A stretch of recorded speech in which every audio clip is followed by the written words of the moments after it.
Good morning, everyone. Ena iwi, ena manu, ena hoa mahi, tēnā koutou, tēnā koutou, tēnā koutou katoa.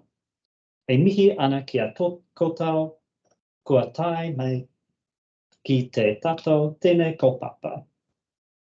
Nā mihi nui ki a Professor Cass Sunstein, te kai ko kōrero o te rā. Tēnā koe. Ko John Beaglehall, toku ingoa, naura, nā mai, haere mai, ki te tai ohanga. Welcome everybody. I'm John Beaglehall. I'm a director here at the Treasury, and it's great to see everyone online joining today's Treasury guest lecture series. I'm really looking forward to this talk and the discussion that will follow. And as you know, this seminar is part of our current series, Productivity in a Changing World. We chose this theme a year ago as a focus for our guest lectures, as productivity continues to be important for New Zealand's living standards in the context of a number of significant economic, social and environmental shifts.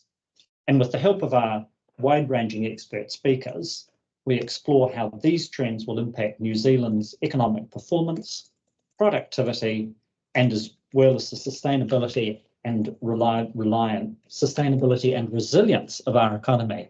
Goodness. Now today we're really privileged to have Professor Cass Sunstein with us. Cass is currently the Robert Walmsley University Professor at Harvard. He's the founder and director of the program on behavioral economics and public policy at Harvard Law School. And before that was a professor of law at the University of Chicago for 27 years.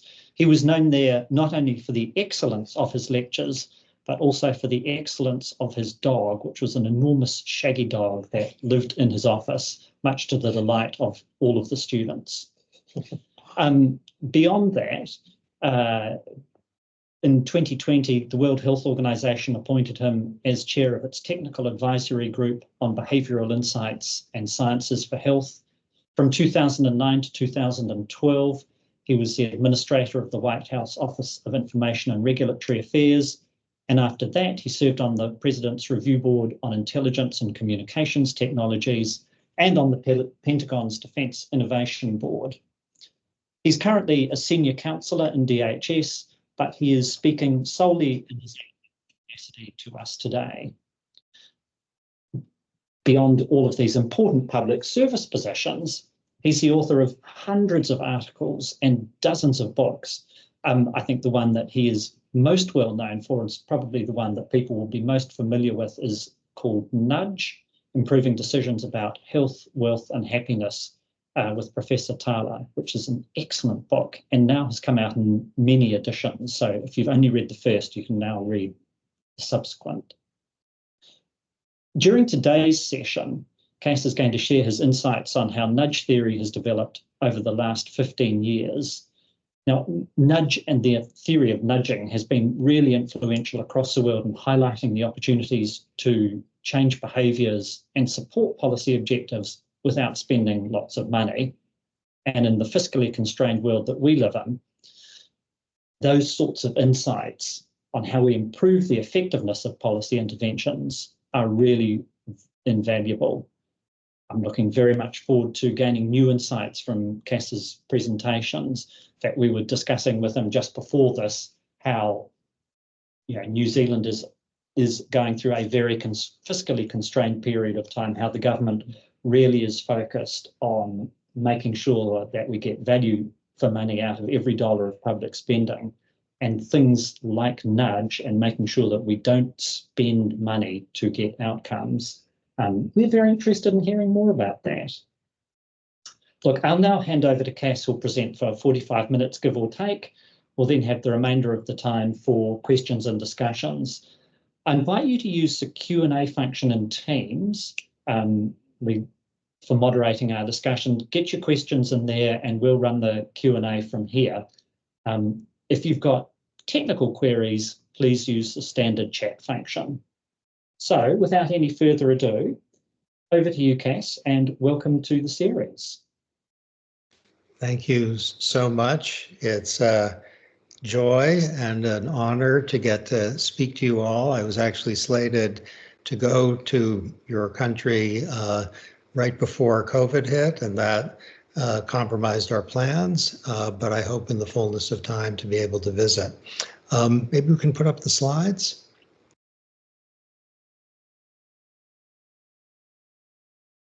I can speak without them, but I'm afraid the articulateness will be diminished even further.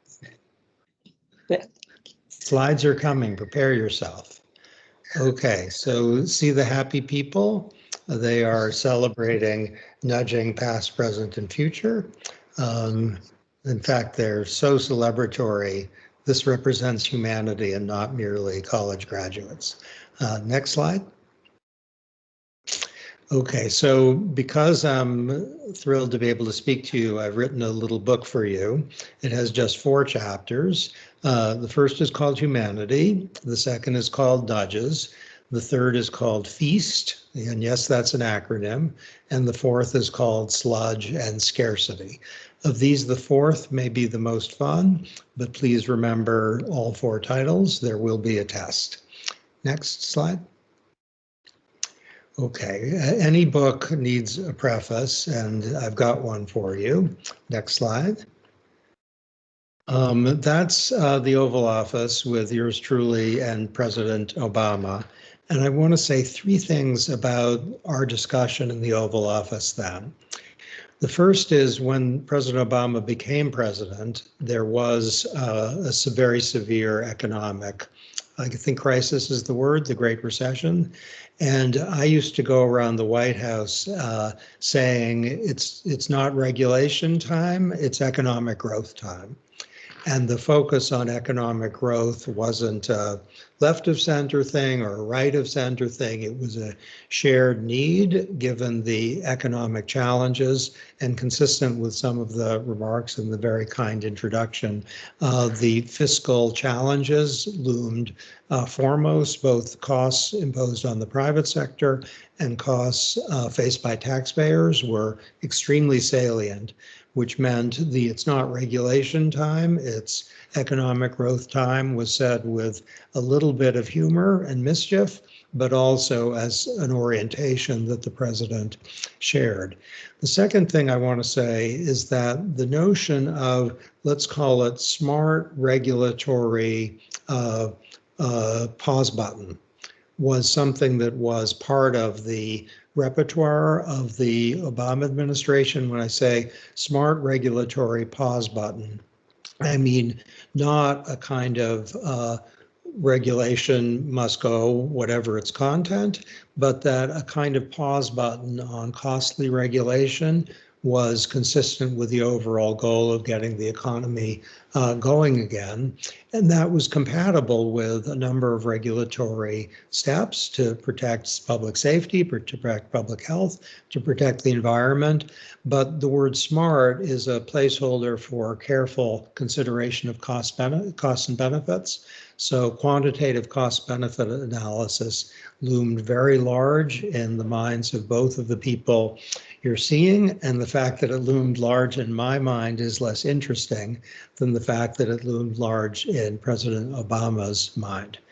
The third thing I'd like to say about that scene you're witnessing is that we talked in that very conversation about the elimination of administrative burdens imposed within government on other government officials and imposed by government on the private sector. So administrative burdens, you can take your preferred term. I'm going to have something to say about this, but administrative burdens were a little bit of a bad term, meaning we want to reduce them, and that was something the president personally was keenly interested in. Next slide.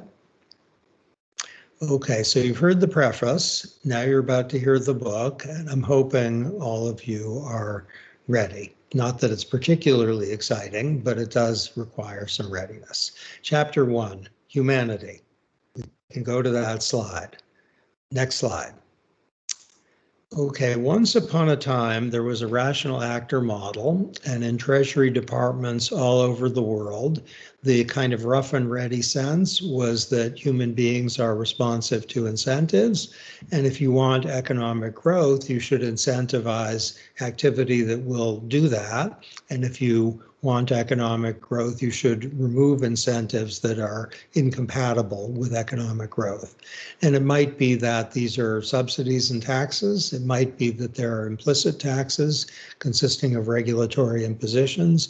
And basically, human beings are rational and responsive to incentives. And to adapt John Keats, that is all you need to know on Earth.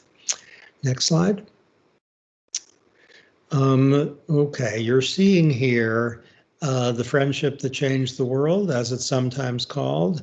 On the left is Amos Tversky, and on the right is Daniel Kahneman, who recently died.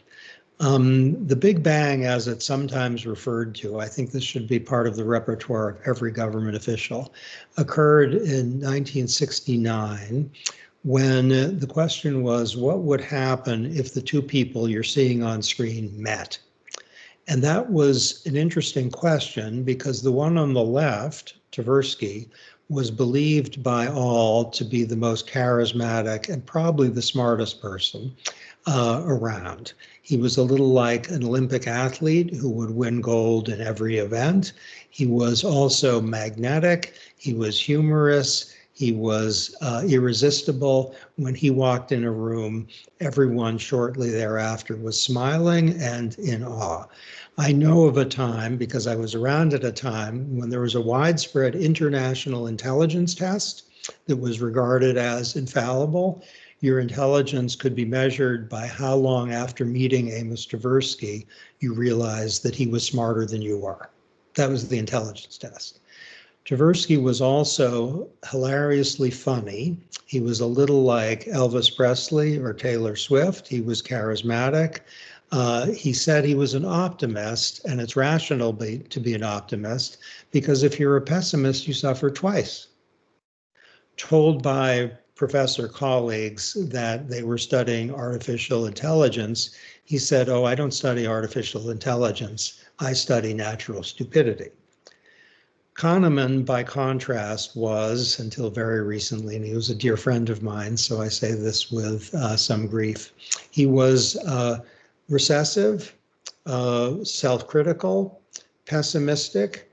He said it's rational to be a pessimist, because if you're a pessimist, you're never disappointed.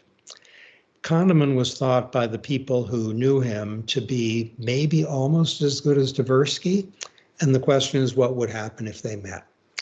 Kahneman, on one fateful day, invited Tversky to speak at his seminar about humanity, our topic in chapter 1. And Tversky explained that people, whether they are corporate executives or taxpayers or ordinary people trying to go about their business, would rationally update as they receive new information. And it was a dazzling presentation about how people incorporate new information. If the government says X, people say, oh, X, and they will incorporate that, maybe discounting it, depending on what their prior beliefs were, but it would be a rational form of updating. Kahneman, after hearing this, said that was amazing, that was spectacular, and I don't believe a word of it. And Kahneman went after Tversky really hard. Think of this as a boxing match between titans, and Tversky, the charismatic one, the one who was dazzling, lost the argument, maybe for the only time in his life. And he went around on the day saying, "You won't believe what Danny said." And Tversky said it with exhilaration rather than anger. He thought this was opening up a universe.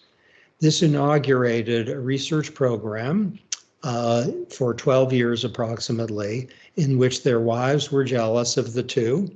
They would at parties hang out together at the expense of everyone else. They were so intensely engaged in the research program that gave us a new account of humanity that basically everyone felt amazed and excluded.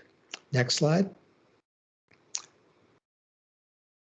Okay, so there are two papers above all, and I'm going to note, I'll just note preliminarily, that our White House's economic constitution incorporates, and this is 2023 December.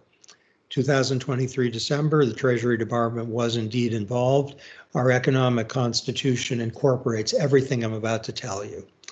The first paper refers to heuristics, that is, rules of thumb that people use that produce systematic error.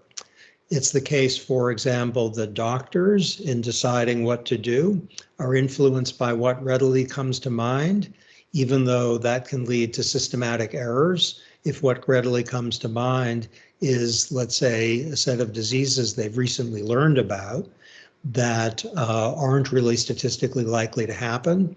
Doctors are outperformed by algorithms in deciding whom to test for heart attacks. That is, algorithms do better. And one reason is that doctors overweight the current symptoms. That's the availability heuristic, what's available. People come in saying, I have chest pains. The doctors overweight that and more likely to test than the algorithm. And then we get a lot of wasted cost because there's too much testing of people who are just fine, and also some bad health outcomes because people who don't have the current symptom aren't tested. The algorithm's saying, test, test, test. The doctor's saying, no, nothing current. And those people might end up having very severe health problems. It's also the case that people emphasize the similarity between the cause of the thing and the thing. So if people come to a doctor with, let's say, they're old men who are a little overweight, doctors say we should test, the algorithm will say maybe not. That's heuristics and biases. I'll say a little bit more about that in a moment. Prospect theory is probably the most cited paper in academic social science ever.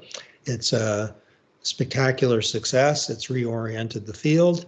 It says people really don't like losses. And if that seems obvious, it's relevant to why France went wrong with the carbon tax.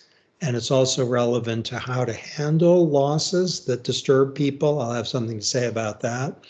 A loss is typically regarded as twice as painful as a gain is pleasant. That defies rational choice theory. That suggests the rational actor model is wrong. A loss is twice as painful as a gain is pleasant. That has a lot of policy implications. It suggests that a little tax for plastic bags people will hate and maybe not pay the amount. They'll say, okay, I'll carry my toothpaste home. Whereas a little bonus for bringing your own bag, we'll say, I don't care. I don't need a bonus. And our data actually shows a bonus for for not using a plastic bag has no effect. A little tax, little tiny tax for using a plastic bag, that has a very significant effect. That's loss aversion in action. Next slide. Okay, here are 5 findings which in the policy world are the most important of the research on heuristics and biases. And I should say that I worked for 4 years in the White House. I've had occasional government experience since, including now, and all of these are very much on our view screen. Secretary Yellen, who was married to a Nobel Prize winning behavioral economist, and the behavioral economist herself, is very alert to all of these. Present bias means the short term really matters. The long term is a foreign country. Call it later land. People aren't sure they're ever going to visit. That suggests a short term negative or positive effect is very impactful typically. A long term effect might not have a lot of consequences for behavior. There's some good evolutionary reasons why people should be present biased. If you're fleeing a tiger, you probably ought to run as fast as you can and not worry about your retirement, but present bias can cause serious problems. Most people, 80 to 90% of people, are optimistically biased.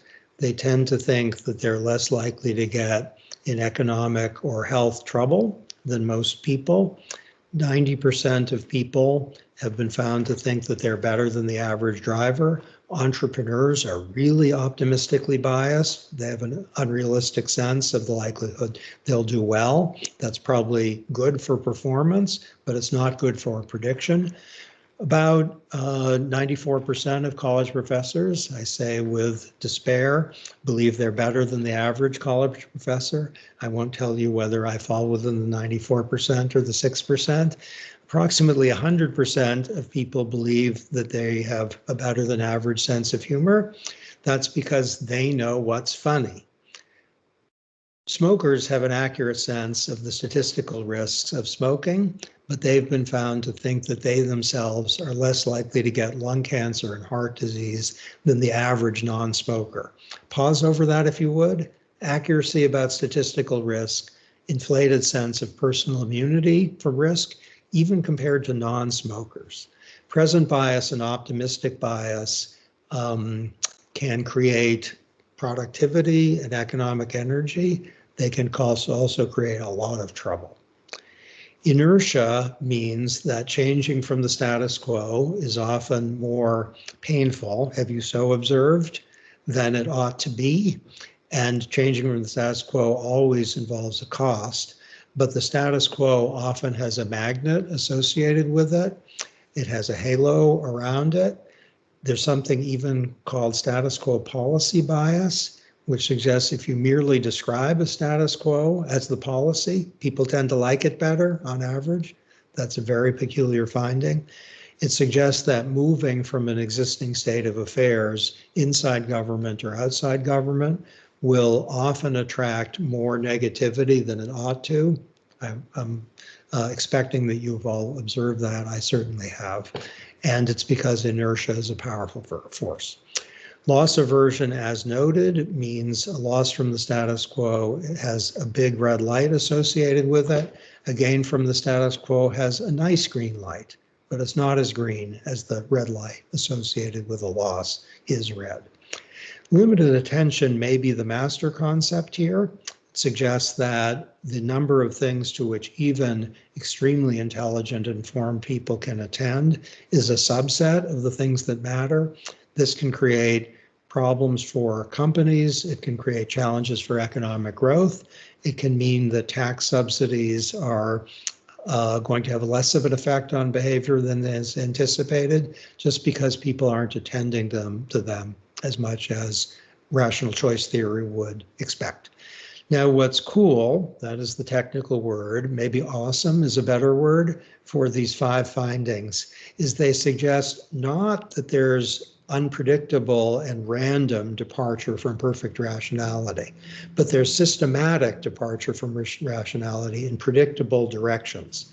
And that really is the reason that Kahneman won the Nobel Prize and why his relationship with Tversky is sometimes called the friendship that changed the world. It shows systematic departure from perfect rationality, not random departure. Next slide.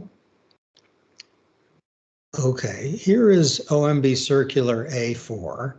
That's our economic constitution produced by the Office of Management and Budget with input from the Treasury Department, from basically an assortment of parts of the US government. And I'm not going to read all the words here. I'm just going to put in bright letters and cry it from the rooftops without raising my voice. Everything I just told you is in OMB Circular A4. It's in our government's repertoire. See loss aversion down toward the bottom, see inertia, see unrealistic optimism, see a preference for the status quo, see the reference to the availability heuristic. That's not yours truly, that's our government endorsing the research project I just described. Next slide. Okay, chapter 2, nudges. Next slide. Okay, that's not the conversation in which President Obama told me in a meeting with the Treasury Department and White House economists. Use behavioral science, but it's within maybe 6 weeks and 3 meters of where he told me that. So the White House's use of what I'm about to describe as the government of the United Kingdom, the government of Ireland, the government of Singapore, the government of the UAE. This is pervasive, and we're going to describe a little bit state of the art, which goes well beyond where Thaler and I were back in the ancient days of 2008. Next slide. Okay, this executive order 13563 is, let's call it the Obama-Trump-Biden consensus. This is an executive order issued by Obama that Trump and Biden have completely taken on board. And it might be congenial to New Zealand. I have learned a little bit, New Zealand under the current economic circumstance. First sentence, consider regulatory approaches that reduce burdens and maintain flexibility and freedom of choice for the public. That's the core idea, approaches that reduce burdens, maintain flexibility and freedom of choice for the public. Market-friendly approaches. Next slide. Executive Order 13707, charmingly named, says use behavioral science to design government policies. That has also been endorsed by both Trump and Biden. Next slide. Basically, this is putting that exclamation points next to that. So next slide. Okay, here are two kinds of nudges. There may be 12 kinds of chocolates on that slide. This is the best slide, by the way, because it has really great chocolates. And why AI decided that the words two kinds of nudges should be accompanied by chocolates, I don't know, but I think AI made a very good decision here. Next slide. Okay, some nudges are educative, and these can be friendly to economic growth and the project of, let's say, smart regulation and smart regulatory pauses. So you might think, instead of having a mandate, we're going to have a warning. So instead of telling people they can't do X, tell them X is associated with certain risks. Instead of mandating maybe something that's, with respect to climate change, very aggressive, and maybe that's a good idea, but there might just be labels that could be done instead. We could have information disclosure with respect to, let's say, food things, rather than banning foods. We might have a reference to social norms, saying most people are doing X, rather than telling people everyone has to do X. Educative nudges are things that increase people's capacity for agency. In nations all over the world, very diverse nations, by the way, educative nudges get a lot of approval. I was recently in Argentina, where there's a lot of regulatory reassessment. I'm sure you're aware of that. Educative nudges are more genial to the current government than mandates. Next slide. Let's look at some, shall we? There's a nutrition facts net label, which is behaviorally informed. It's designed to promote healthier eating without mandating anything. And notice that there's an effort to counteract unrealistic optimism and also to counteract limited attention by putting calories in big letters. The new one is very, very determined to make calories salient. But if you want all those chocolates in the earlier slide, go for it. There's nothing here that forbids that. Next one.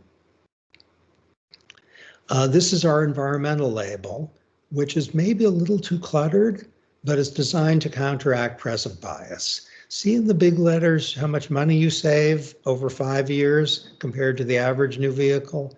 That's designed to say, okay, you're buying a car, you're probably thinking about this month and next. You don't have to buy a fuel-efficient car if you don't want to. You don't have to be an environmentalist, but you save a lot of money if you get this car. Do you want to?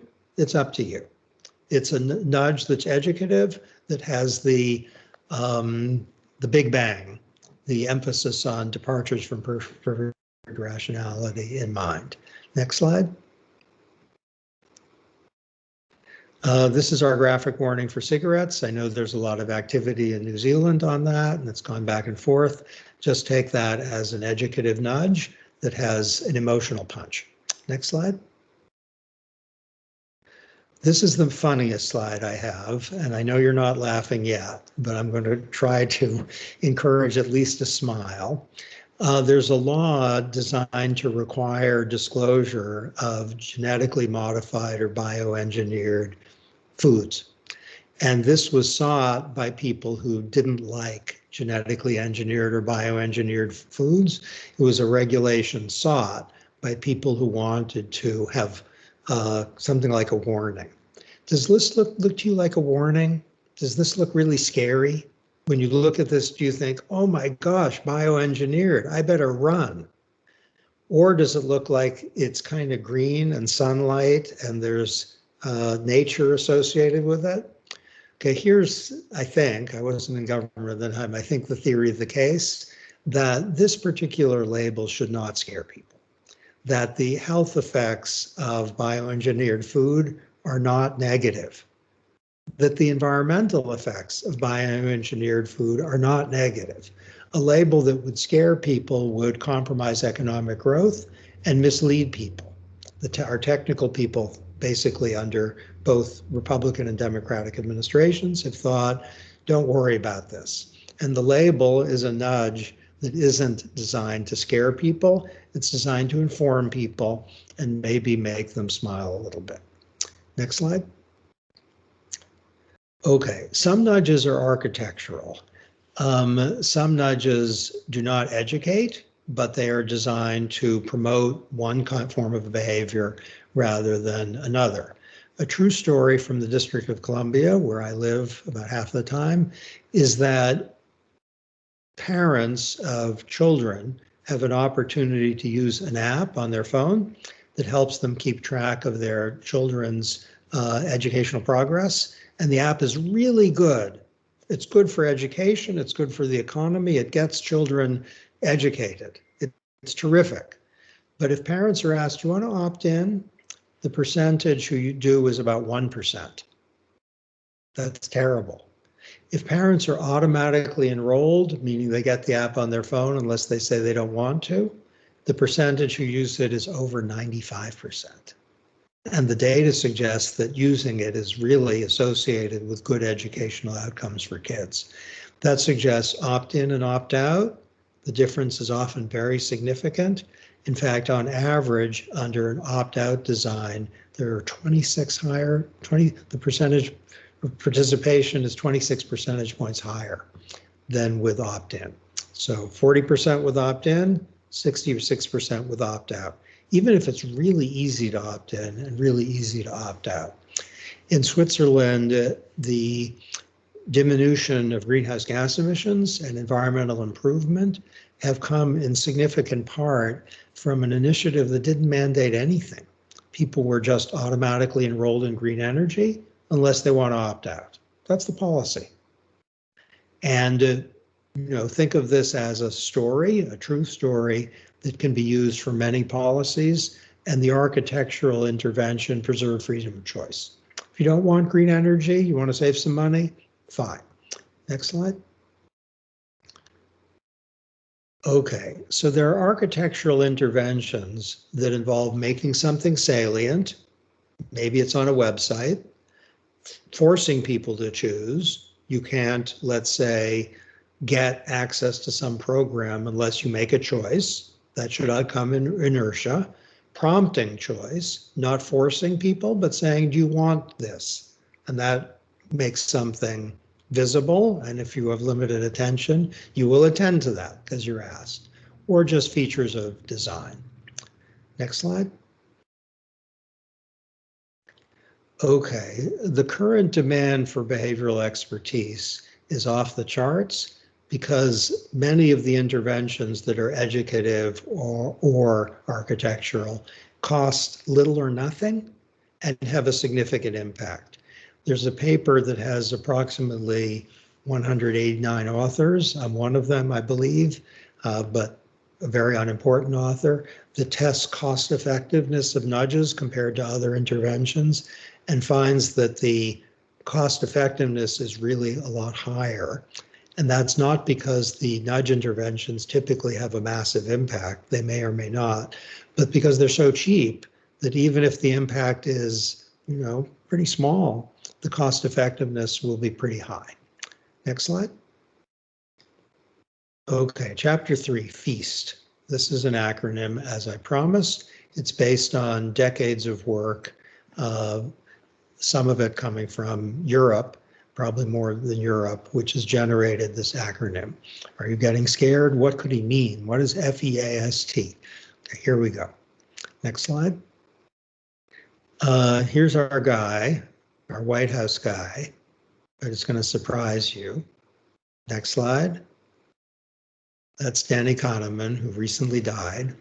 And I saw him at the White House just a few years ago, where he referred to research done in Germany in the 1930s by a social scientist who said, when we want people to change, we often think, how do we push them in certain directions? And he urged, it's often better to think, why aren't they doing it anyway? And to remove the obstacle. That's brilliant. Why aren't they doing it anyway? And take away the obstacle. That often can orient work on deregulation.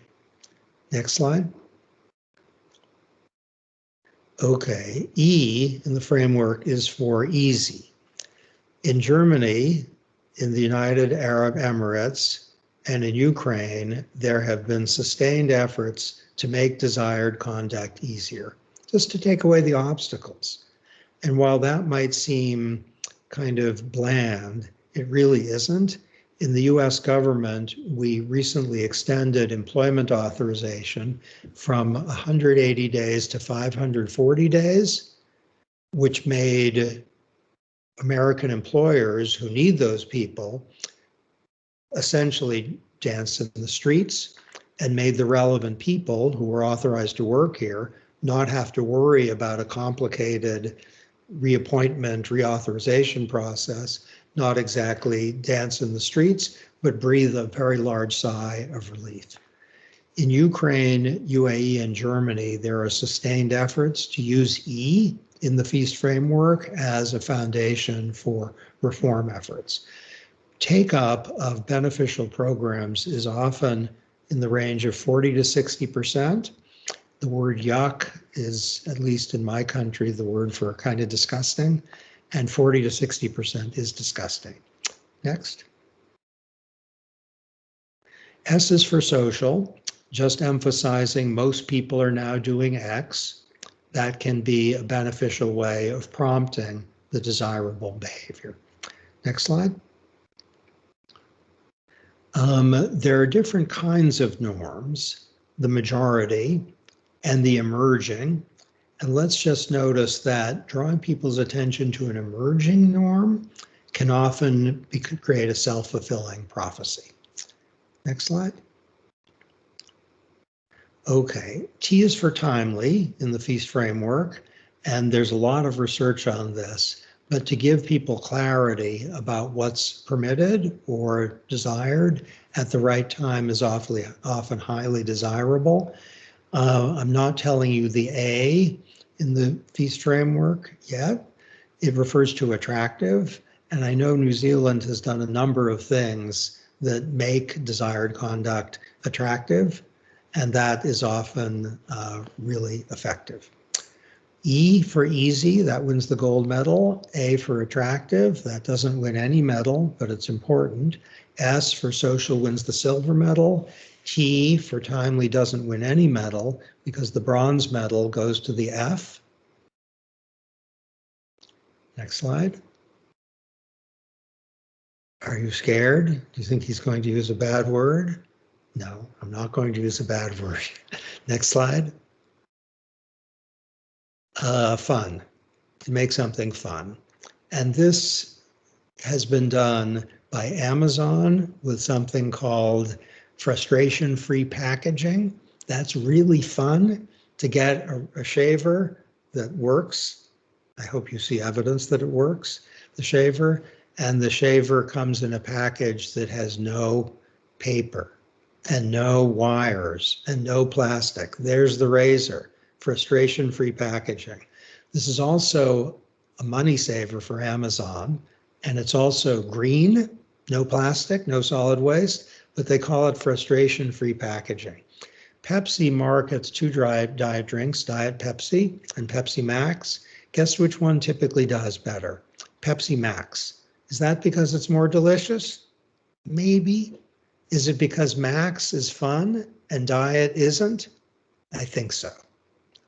That we need Pepsi Max. Stanford in the United States has found that if you want to encourage people to eat healthy, to market it as delicious does better than marketing it as healthy. Delicious greater than healthy. Next slide. Okay, let's just note that an intervention is more effective if it gives people a positive affect, a smile, and is also going to have a better impact on subjective experience. Next slide. Okay, these are taxes and mandates. And let's just notice that soda taxes, cigarette taxes, fuel economy mandates, energy efficiency mandates, occupational safety mandates, and bans on hidden fees all can have a behavioral logic, but please remember cost-benefit analysis as the gate, which can close to all of these or can open. Next slide. Okay, we now have the best chapter. It's the shortest, and it's called sludge. Next slide. Sludge consists of paperwork requirements, waiting times, in-person interview requirements, frictions and hoops, and administrative burdens of all kinds. Next slide. A story from Washington, D.C. is someone whom I know tried to get help from the government on something and tried to ask me to help. I couldn't. This person is an important person in Washington, not an American, but an important person in Washington, got very unhappy with me. I couldn't help her. It was an ethical issue. I told her to hire a lawyer. She did. She got the problem solved. And she said, what about the people who can't hire lawyers? Good question. Next slide. Okay, sludge is very, very bad because administrative burdens would have a negative impact on fully rational people. But if people are present biased, optimistic, procrastinating, and suffering from limited attention, it's going to create a terrible, terrible obstacle. It's a wall. Next slide. If people are busy, like an entrepreneur, or sick, or poor, or old, or lonely, and particularly if people are female, the problem of sludge will loom very large. If you're busy, to attend to it is really difficult. If you're female, you're probably dealing with a lot more than men, at least if there are children in the situation on average, at least in the countries I know, which means sludge can create both an obstacle to economic growth and an obstacle to fairness. Next slide. Okay, some data suggests that if people are busy or poor, there's a diminution in their intelligence and their capacity to exercise self-control. That suggests sludge will be particularly terrible for people who suffer from dizziness or from health problems or from poverty or from old age. Next slide. Okay, here's a concept for you, sludge audits. The United States, we've done one. The result of a recent one was 11 billion hours in paper requirements imposed on people. 11 billion hours. Next slide. A sludge audit for cancer revealed that screening for cancer is diminished because getting cancer screening involves lots of sludge. Phone calls, forms, etc. Next slide. Okay, cancer. Next slide. Okay, the OECD is basically creating an international sludge academy which is seeking with particular focus on economic growth, see the reference to business permits, a diminution in administrative burdens designed to cut the magnitude of the burden. Next slide. Okay, the Department of Homeland Security, where I work, I'm talking as an academic, not as a bureaucrat, but this is something I know about, I was involved in, but it's public, imposed on itself a 20 million hour challenge. Let's eliminate 20 million hours in paperwork burdens. Next slide. And the result, which was to exceed the challenge, started by asking people what burdens should we eliminate, getting people to say this is really harmful and silly. Next slide. And to eliminate, part in response to public comments, to deregulate the process for getting assistance from natural disasters. Next slide. We have a program called Global Entry in the United States where you can get in really fast. The suggestion is, what about global entry for everything? Whoosh. Next slide. This is my favorite slide. This is my wife, Samantha Power. She runs USAID, and not only is she a very nice person, she's also a very determined leader. Next slide. And she wants to give staff 3 million hours back. These aren't my words, these are public words. She launched a new policy framework offering a set of priorities for an agency overwhelmed by a world in crisis. Think Gaza, think Ukraine. And the effort has been with engagement occasionally by the Treasury and the general project to give staff 3 million hours back. Next slide. Here's a quiet revolution, an executive order from President Biden, which you might not have heard of because no one's shouting about it, because everyone likes it. They want to focus on things they're shouting about. This is an effort to reduce time taxes. That's the focus, time taxes. I think it's the most important behavioral intervention from North American governments actually ever. Next slide. This is imposing a direction on the Secretary of Treasury to do a bunch of things to reduce sludge. Not only Secretary of Treasury, but the Secretary of State. Next slide. The Secretary of Health and Human Services to use behaviorally informed strategies to increase automaticity and to reduce paperwork burdens. Next slide. And here's the best, to tell, the president told my wife, you have to cut paperwork to make it so that USAID gets the resources out in a timely manner. Next slide. Okay, there's much, much more. OMG is, I think, oh my gosh, that's what it stands for, because we're a religious country and we don't take the Lord's name in vain, but oh my gosh, oh my gosh, oh my gosh. Next slide. What is the most precious thing that people have? This is the epigraph to the little book, an effort to unify the chapters you've heard on humanity, nudging, feast, and sludge. What's the most precious thing people have? After, I think after is the right word, the COVID pandemic, there's one answer that maybe beats all of them. Next slide. Time.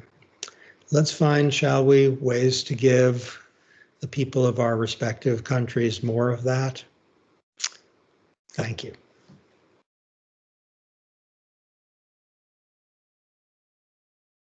Thank you very much, Cass. That was an outstanding and really interesting presentation. Much appreciated. We've got some questions in the Q&A, which we will start running through, and we'll just see how we go. General invitation to people. We've got some questions. I can't promise that we'll get to everything, but please just keep on putting questions in there. So look, let's start with a question that has certainly top of the mind for a number of us at Treasury here. It's about status quo bias and loss aversion. How do we deal with those factors when we're helping ministers make decisions about reprioritising public spending? Great. So this is a terrible challenge, and my admiration to you all for working on this. It's fantastic and very challenging. If you can credibly characterize a loss as part of what is on balance a gain or neutral, then people's opposition is softened. There's a terrific paper on bundling losses and gains, showing empirically that if people think, okay, I'm losing this, but I'm gaining this, so on balance, I'm better off, then the loss aversion tends to be eliminated because it's counteracted. Now, sometimes there's a program that literally accompanies a loss with a gain, so that on net, the losers are fine.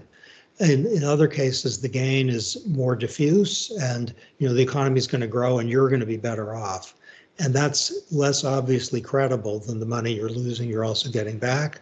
But it might be true. And if people can be given clarity that it's probably true, that the loss is part of a package from which they will gain, then people tend to calm down. All right.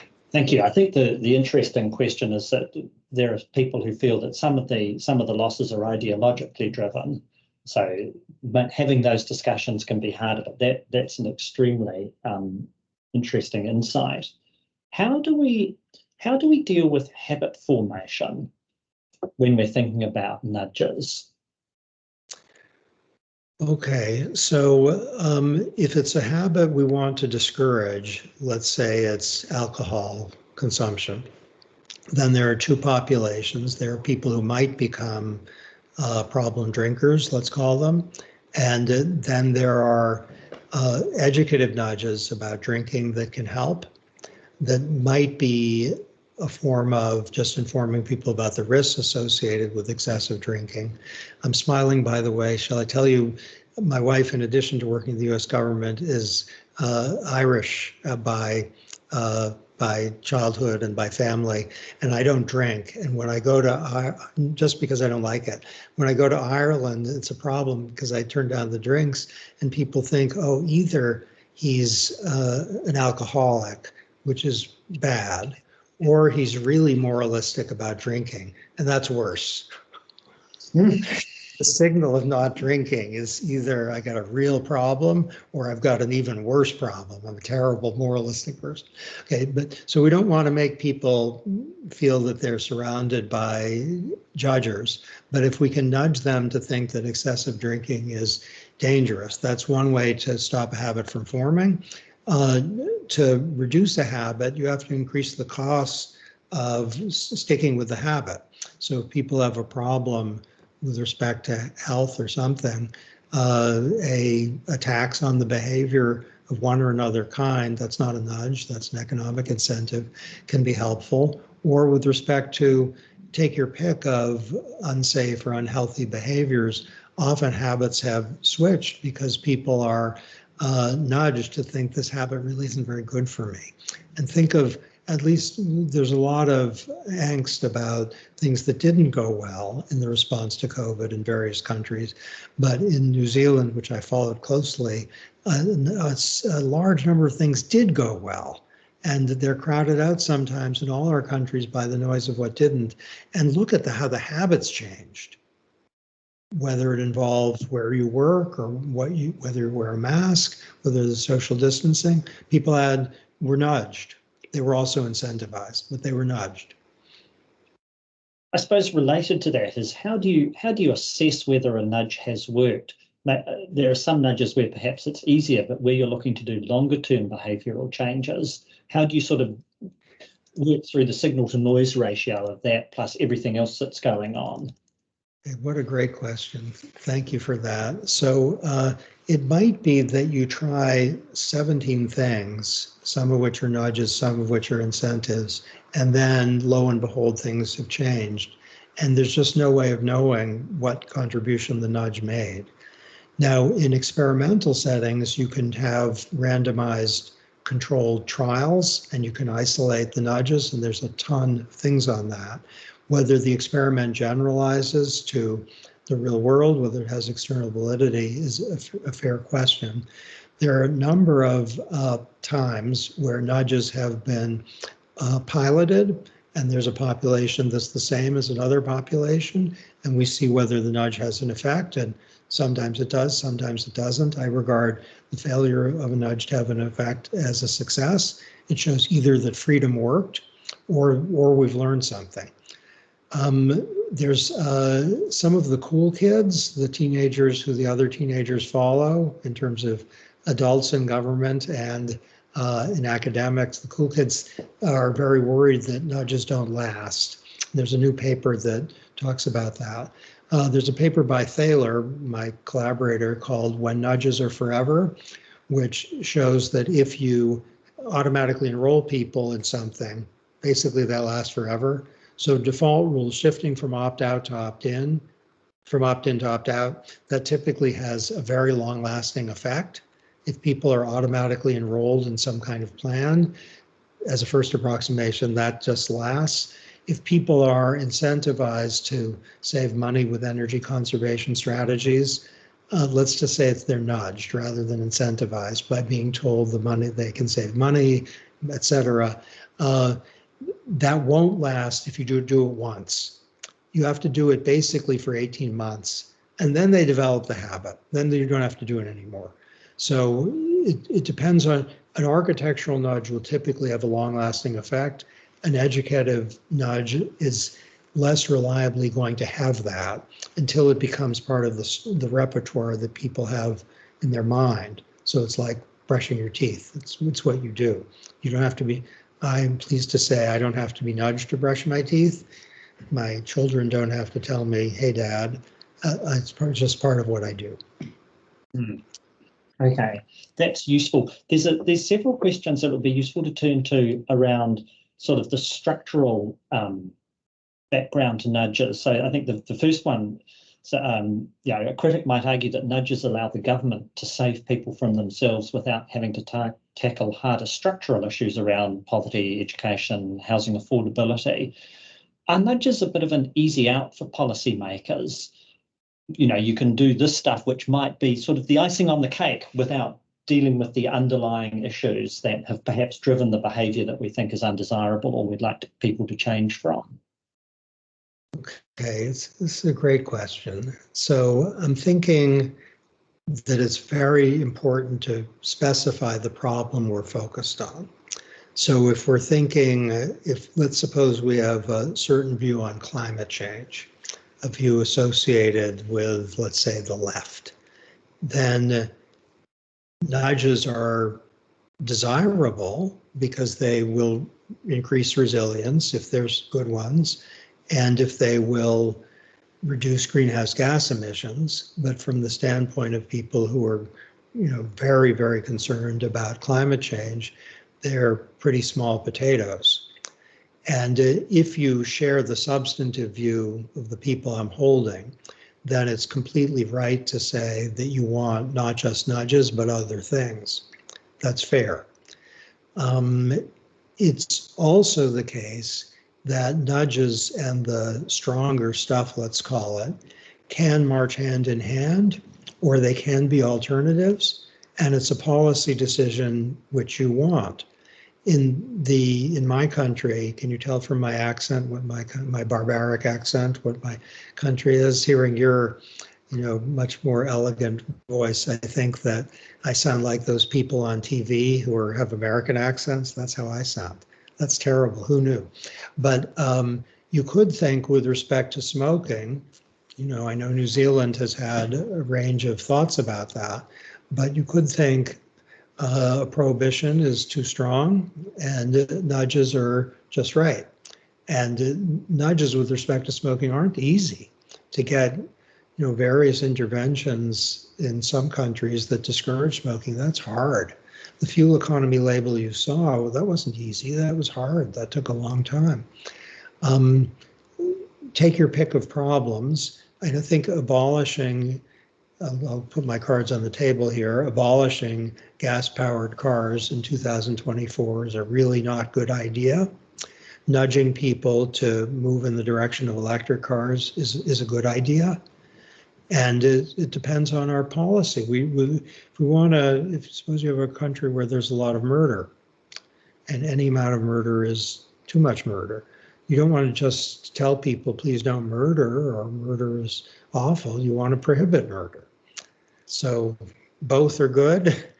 For some things, in some cases, you want nudges and you don't want mandates or bans or taxes.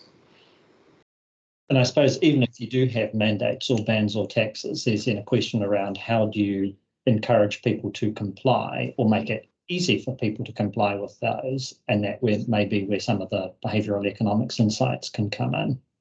That's a great point. Thank you for that. I think there's been. Sorry, Cass.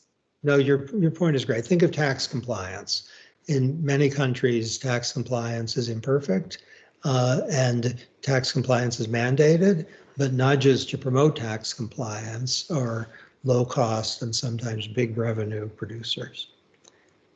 Yeah, if I can, from my own personal reflection on this, is that moving from New Zealand to the States for a while, in New Zealand tax compliance is extremely, extremely easy, and there's a very large percent of New Zealanders who never file a tax return. It's all done for them in the back office, as it were. Inland Revenue looks after it, compared to my experience in the States, where I was one of the people rushing along to get their envelope franked by the post office before the deadline closed off. It was quite a different kettle of fish. There have been several people who've raised George Lowenstein's work around behavioural insights and suggested it focuses too much on individuals and less on systems. How do we reset that balance? Okay, so George Lowenstein is a hero of mine, I should say. I think his paper makes one fundamental error, and it's a fatal error. And he almost never makes an error, so I say this with admiration and a little sadness. He thinks that nudges have discouraged more systematic reforms. I'm unaware of any country in which that's even a little bit true. In the United Kingdom, where there's a lot of nudging and behavioral science, the inside view is that does not come at the expense of more structural interventions, and that they either march hand in hand or the structural interventions are the behaviorally informed tool. In the United States, I've worked in our government a lot, we did fuel economy labels, you saw them. We also did fuel economy regulations, and we also did a series of things to regulate power plants. We did a number of things to try to, and are doing now, a number of things to try to discourage unsafe driving, but also doing a number of things that are structural with respect to cars. I'm smiling right now because we had two extremely powerful behavioral approaches just the other day with respect to transportation. One which says if the airline industries, if the flights are canceled or the airline companies have done something as a result of which they owe you money, they have to pay you automatically. That's structural. That's not about individuals. That's kind of exactly what behavioral economics would counsel, where people get the money automatically. They don't have to apply for it. They don't have to deal with sludge. On the same day, there was an intervention where there can't be any hidden fees. All the fees have to be transparent. Now that's kind of individually oriented, kind of, but it's an imposition on the airline companies not to hide any of the fees so that people can make choices. So the idea of structural change is often a good idea. It's often not a good idea. To have structural change instead of a nudge might be just right. to have structural change, and as you say, with a nudge, that's also a really good idea. So I wholeheartedly endorse the idea that behaviorally informed structural interventions are often the way to go, but not always. Empowering people to make informed choices is often preferable, and using architecture to default people into something that's good is sometimes better than mandating that thing for people. All right, that's really useful. I think one of the interesting things that we face as perhaps a smaller public service is time and resource constraints. How do we think about the balance of nudges as opposed to perhaps blunter but perhaps more effective instruments like taxes or prohibitions or broader regulation? How do we make that balance? How do we think about that balance and the trade-offs implicit in that? What has higher, that I think has a straightforward answer. What has higher net benefits? So if you ban gas-powered cars now, I say it would be very surprising if the benefits exceeded the costs.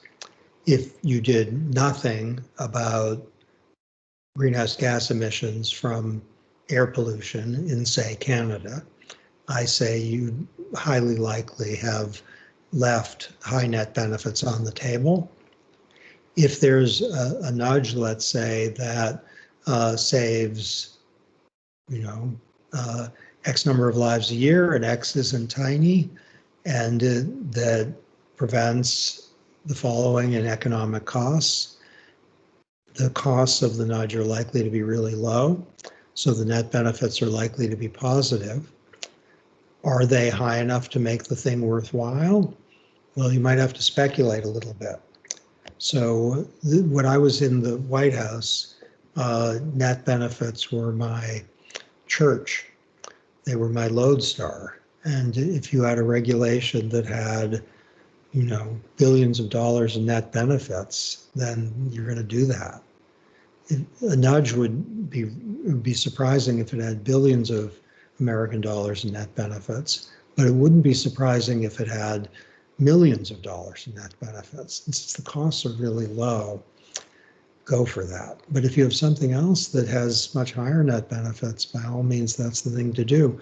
And this is similar for deregulation. Often deregulation can be accompanied by, let's say, an informational intervention that achieves at least some of the goal of the regulation without imposing as much of a toll on growth.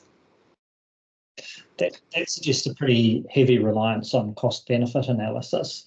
And thinking about some of your other work, how much noise is there likely to be in the cost-benefit analysis work that we do, and how do we manage that, given all of the cognitive limitations and the time pressures and the attention pressures that we're also under? Well, I'd completely defer to you about your situation, but I've emerged from all of my government experiences being more enthusiastic about cost-benefit analysis than I was before I started. So take an energy efficiency requirement. It's going to cost money. That's knowable, how much money it's going to cost. There will be some noise, but if the variation between the lower and the upper bound is like this, then people haven't worked hard enough. It's probably going to be more like this. And then the benefits of energy efficiency regulations, it's just an example. They will be partly consumer savings, that's knowable. The band is typically going to look like this, not like this.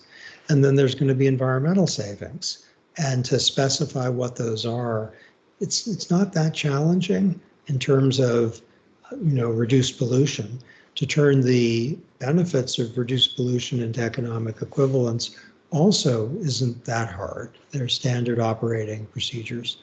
So many governments have found that the amount of noise is hardly zero, and sometimes it's very loud.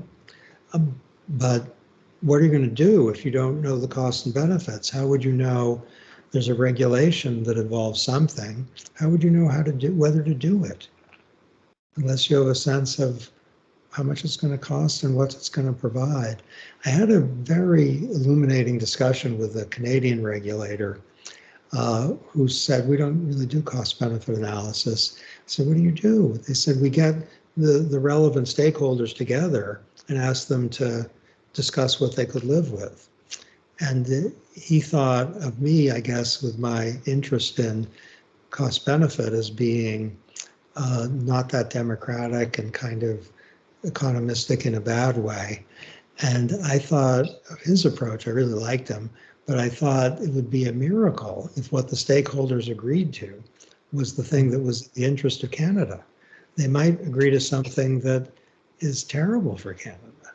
So, I mean, I have worked on some things I should, emphasize where it's really challenging to come up with an assessment of cost and benefits.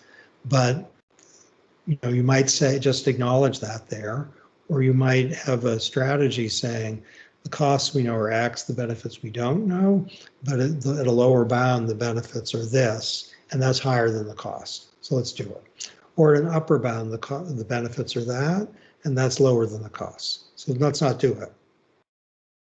Yeah. All right. That's a really nice way of framing it.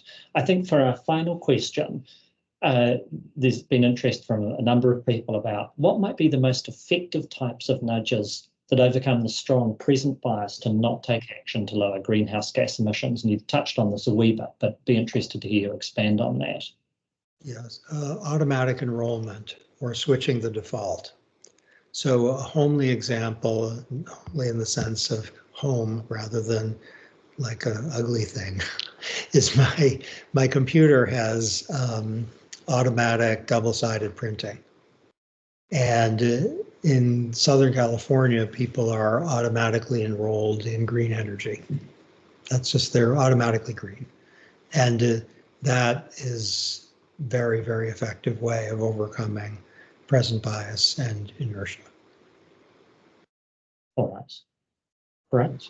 Look, thank you very much. I think we have unfortunately run out of time. It's been an extraordinarily interesting presentation and delighted to have you with us. I'm looking forward very much to reading your paper about becoming famous and seeing what Taylor Swift has done that others might not have done. So I'll add that to our repertoire as a Treasury. And thank you so much, everyone, for both being here and for participating in the talk. Let me just quickly discuss next week. We've got 2 presentations coming up. On Tuesday, we hear from Professor Danny Roderick, who's also from Harvard, who'll talk about the new economics of industrial policy. And on Wednesday, we're hosting Claire Lombardelli, who's the chief economist of the OECD. He's going to be drawing on empirical evidence and policy insights around reviving productivity growth. Both will be, that one will be a hybrid session. Claire is going to be here. We'd love to see you at those, and please visit the Treasury website to visit for both events. And we'll close the seminar today and farewell you all with a whakatauki, a saying, which says that discussion, learning, understanding and knowledge underpin the well-being of all people.